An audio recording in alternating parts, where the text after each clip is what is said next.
सगळा, कारण यांचं आरोग्य का खराब होते, कारण एसटी एवढी हलते की कदाचित तो ड्रायव्हर बाहेर फेकला जाईल का. आमच्याकडे ते सदावर्तेंना विचारा. माझी 5 कोटीपेक्षा जास्त क्षमता आहे हे आपण समजावून सांगितलं. योजनेचा उद्दिष्ट फार चांगला आहे आणि आमचा काय तुमच्यावरती आरोप नाही आहे, कारण तुमच्यावरती करायचे तर आरोप तेवढेच मोठे करावे लागतील. हा विषय फक्त 5 कोटीचा आहे. कोणी दोषी आढळला तो पंडित असू द्या किंवा संडित असू द्या त्याच्यावर कारवाई करण्यात येईल आणि अधिकारी आमचे कोणी कर्मचारी दोषी असतील तर त्यांच्यावरही कारवाई करेल. या एका माणसाचं नाव सजेस्ट करायचं आणि ही सक्ती केली पाहिजे की बाहेरच्या लोकांनी देखील इकडे येऊन सर्टिफिकेट घ्यायचं, याला आमचा विरोध आहे.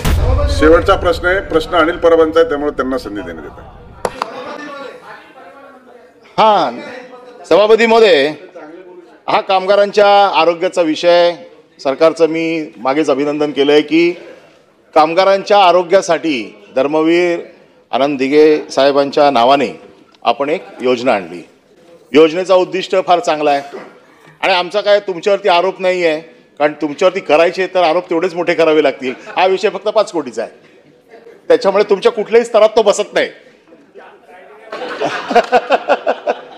त्याच्यामुळे आमचा विषय मुळात असा आहे की ही योजना आणली, त्याची सक्तीचा विषय सध्या गाजतोय.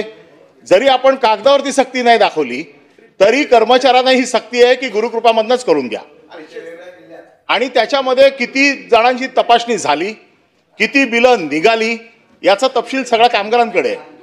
आणि त्यामुळे आमची आपल्याकडे एवढीच मागणी आहे की चुकीचं होऊ नये. त्याच्यामध्ये ह्या पंडित नावाच्या माणसासाठी याची क्रेडिबिलिटी काय मेडिकल सेक्टरमध्ये फक्त ठाण्यापुरताच मर्यादित आहेत. यांच्या किती ब्रांचेस आहेत अख्ख्या महाराष्ट्रामध्ये. मग अख्ख्या महाराष्ट्रासाठी या एका माणसाचं नाव सजेस्ट करायचं आणि ही सक्ती केली पाहिजे की बाहेरच्या लोकांनी देखील इकडे येऊन सर्टिफिकेट घ्यायचं, याला आमचा विरोध आहे.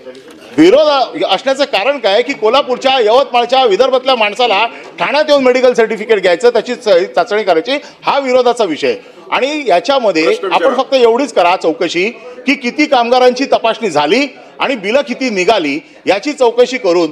ही योजना तर आता बंदच झाली, पैसे म्हणजे सरकारी दुसरी योजना आणल्यामुळे या योजनेकडे आता विषय राहिलेला नाही आहे, चालू आहे. मग चालू असेल तर आपण एवढी घोषणा करा की अख्ख्या महाराष्ट्रात त्यांना जे त्याचे तुम्ही काहीतरी निकष लावा ना, की ज्या मेडिकल मधून किंवा ज्या आरोग्य संस्थेकडनं ही तपासणी केली जाईल त्याची क्रेडिबिलिटी तुम्ही लावा ना. तुम्हाला जी भीती आहे की बोगस होईल काय होईल, तर सरकारने क्रेडिबिलिटी लावा की ह्या संस्थेकडनं ज्यांच्याकडे ही मानकं आहेत या संस्थेला आम्ही अधिकार देतो, तुम्ही कुठूनही करा, एवढंच आमचं म्हणणं आहे. फक्त गुरुकृपावरच ही मेहरबानी का, आणि ती मेहरबानी आपण केली नाही हे देखील आम्हाला माहिती आहे. पण आपण जरा थोडंसं सगळ्या महाराष्ट्रामध्ये सगळा, कारण यांचं आरोग्य का खराब होते, कारण एसटी एवढी हलते की कदाचित तो ड्रायव्हर बाहेर फेकला जाईल का. आमच्याकडे ते सदावर्तेंना विचारा.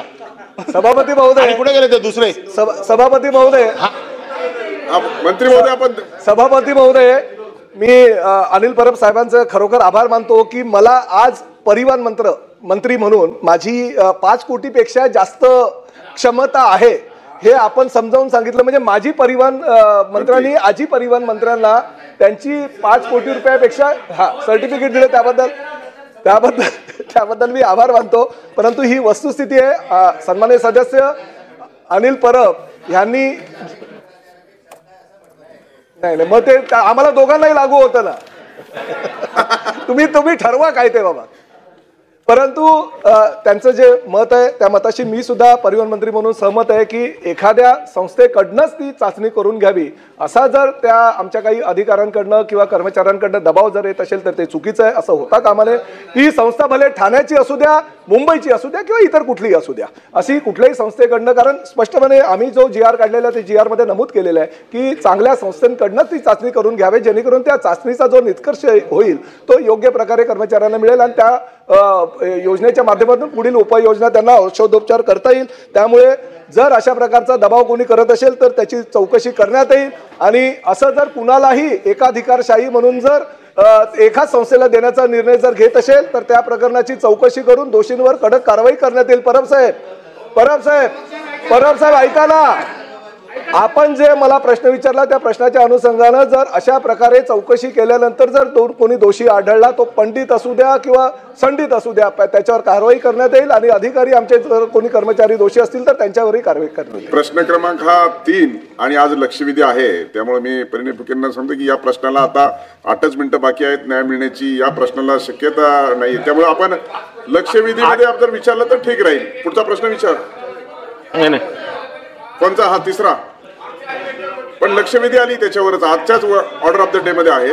नाही आता होऊ द्या ना. हा नाही हा सभापती महोदय, हा जो प्रश्न आहे हा MD बद्दल आहे आणि तो ड्रग्स बद्दलचा आहे. तो वेगळे विषय आहे. लक्षवेधी पण आहे तो वेगळा विषय आहे. याच्या काय मला जायचं आहे.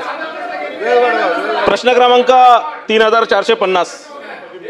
सभापती महोदय छापल्याप्रमाणे. काय सभापती महोदय, प्रश्न क्रमांक 3 आणि लक्षवेधी आज दोन्ही सेमच आहेत आणि त्यामुळे की या प्रश्नाला कालावधी कमी राहिलेला आहे, त्यामुळे लक्षवेधीमध्ये अधिक आपल्याला बोलता येईल. बोलू. दुसरा प्रश्न घेऊया आपण. नाही बोलू ना, त्यात बोलू ना. आता मला जायचं आहे. लक्षवेधी आहे आज 3ऱ्या क्रमांकाची. एक सभापती महोदय, एकतर काय आहे की आपण सभागृहात जरा शांतता ठेवा.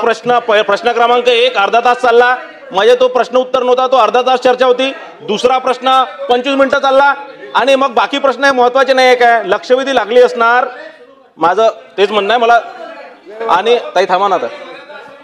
आता मला चालू करू. सभापती महोदय, असं आहे की मी जो प्रश्न विचारला हा आता महाराष्ट्रासाठी फार गंभीर प्रश्न, महाराष्ट्रासाठी, देशासाठी, जगासाठी फार गंभीर प्रश्न आहे. आणि आपल्याला जरा समजून घ्या की प्रश्न असा आहे की आपण जो प्रश्न विचारला तीच लक्षवेधी आहे आणि आता फक्त 6 मिनिट बाकी आहेत. लक्षवेधीमध्ये कंटिन्यू करू ना. मी स्पेसिफिक आता त्या लक्षवेधी सीएम साहेब राहणार नाही. आता सीएम साहेब आहे तर होऊ द्या.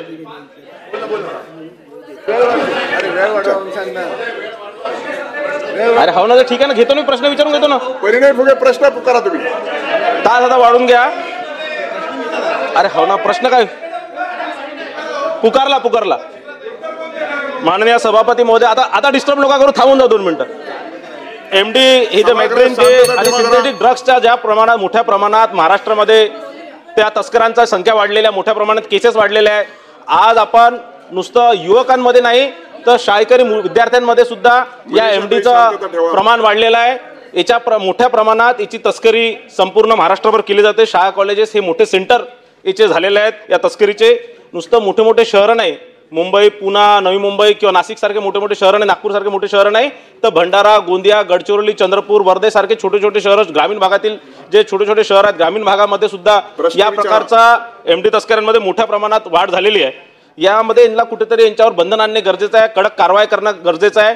कारवाई कुठेतरी वाढवण्याचा हे जे आतापर्यंत जे कारवाई झालं त्याची संख्या आपली देशात 2ऱ्या क्रमांकावर महाराष्ट्र येतं आणि निश्चितच पोलीस विभागाने, गृह विभागाने याच्यावर कडक कारवाई केल्या म्हणूनच ही संख्या आपण 2ऱ्या क्रमांकापर्यंत येऊ शकलो. पण माझं या माध्यमातून ज्या लोकांना अटक होतं त्या लोकांना वर्षभराच्या आत बेल भेटून जातं.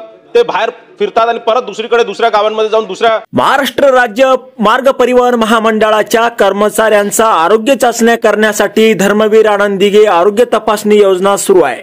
या योजनेत गुरुकृपा हॉस्पिटल अथवा अन्य कोणत्याही विशिष्ट हॉस्पिटल अथवा संस्थेमार्फत वैद्यकीय तपासण्या करण्यासाठी सक्ती करण्यात आलेली नाहीये.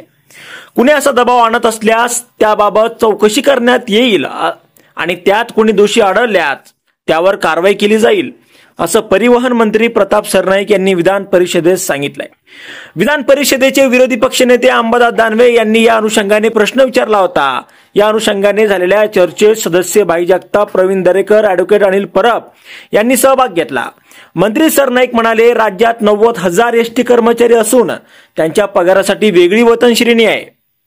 त्यांच्यासाठी महामंडळाने धर्मवीर आनंद दिघे आरोग्य तपासणी योजना जाहीर केली आहे.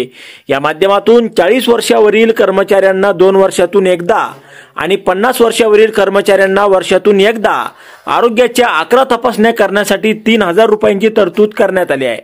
या चाचण्या ठराविक ठिकाणीच करण्यात याव्यात अशी सक्ती करण्यात आली नसून या योजनेत कोणत्याही प्रकारचा गैरव्यवहार झालेला नाही, असं त्यांनी यावेळी स्पष्ट केलंय.